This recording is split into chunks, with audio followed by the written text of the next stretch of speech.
Hi everyone, it's Beth with the Up to M Sweethearts channel. It's Sunday, so I'm posting my video.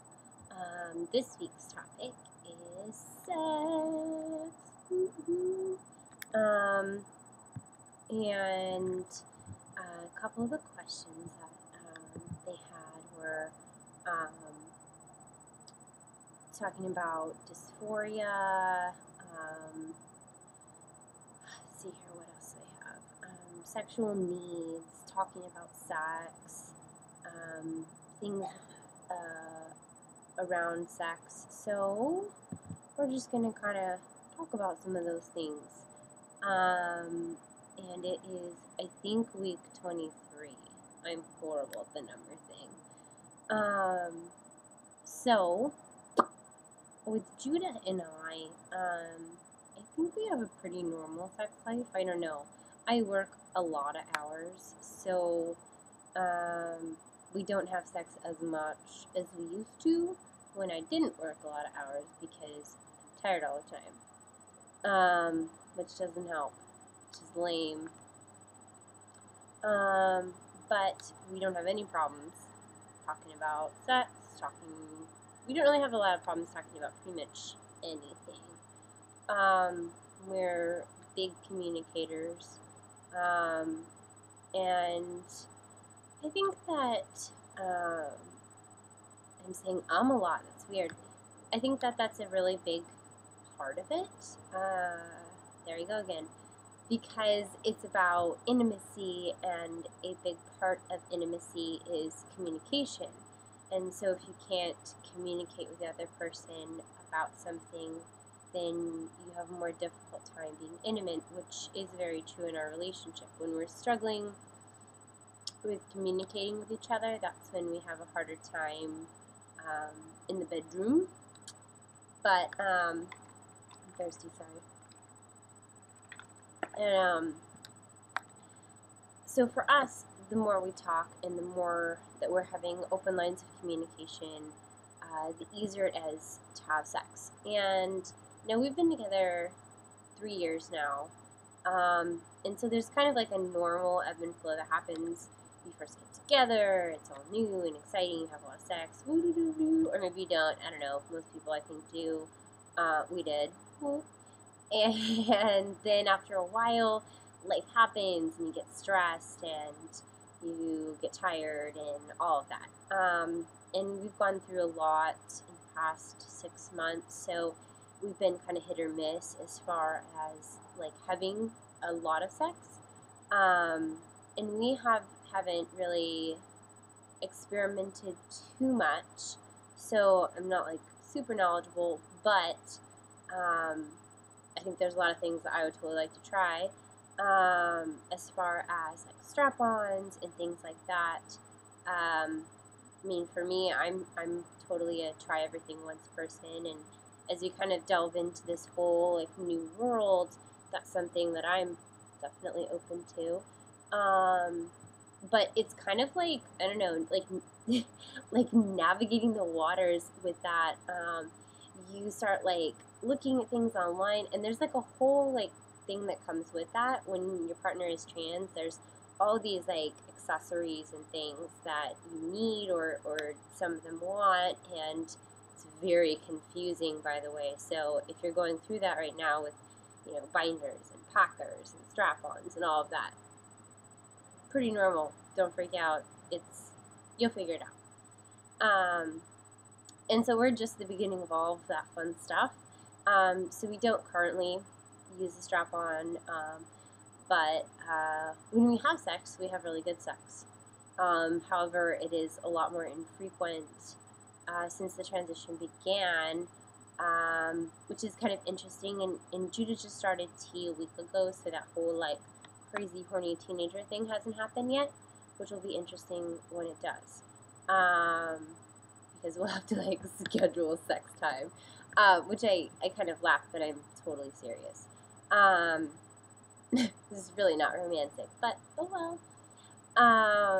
And then as far as like being comfortable with each other, you know, I think it's really interesting being where we are, because when we first got together, I had a lot of personal struggles just with sex in general. So to even have a healthy sex relationship was really hard for me. So it took a lot of practice, a lot of trying to get comfortable.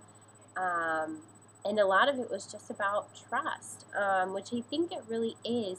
It was trusting someone enough to say, like, I'm not comfortable with that, or trusting them enough to say, you know, I'm feeling insecure right now, which is a big part of it. It's a really big part of it.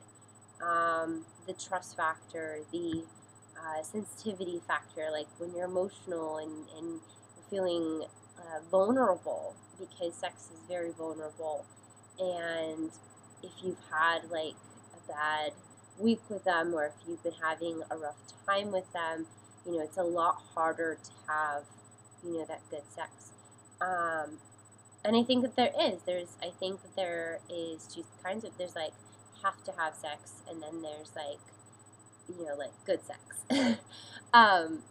Which, like, not that like have to have sex, horny sex is like bad. I'm just saying that, like, for me personally and for us, like, the intimate romantic sex is much better. It's more satisfying and fulfilling for us. And I think that that's a really important part of our relationship, is that we do have really intimate, good sex. And I struggled in the beginning of Judah coming out because I felt weird about like him always wearing something when we were having sex, or I didn't know how to like not offend him. And I finally had to be like, look, did I do okay? Like, is this okay if I do this? If I touch you, where should I touch you? Where should I not touch you? What's okay? What's not okay? Because you really need to have that conversation, or you can't relax enough to be comfortable, to be at ease, to be intimate with somebody.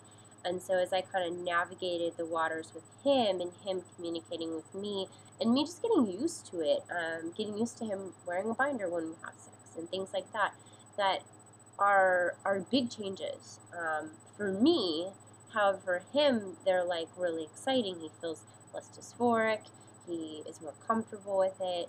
I, in turn, have discovered that I'm a lot more comfortable with him because he's more comfortable with me. It just took me a little bit to get there. So I think it's a big process for everybody, and I think a lot of it is different stages in the transition. I'm still waiting for that, like, horny teenager to kick in, because I think that'll be, I don't know, I'm kind of excited. I tend to have a really strong sex drive. Woo, me.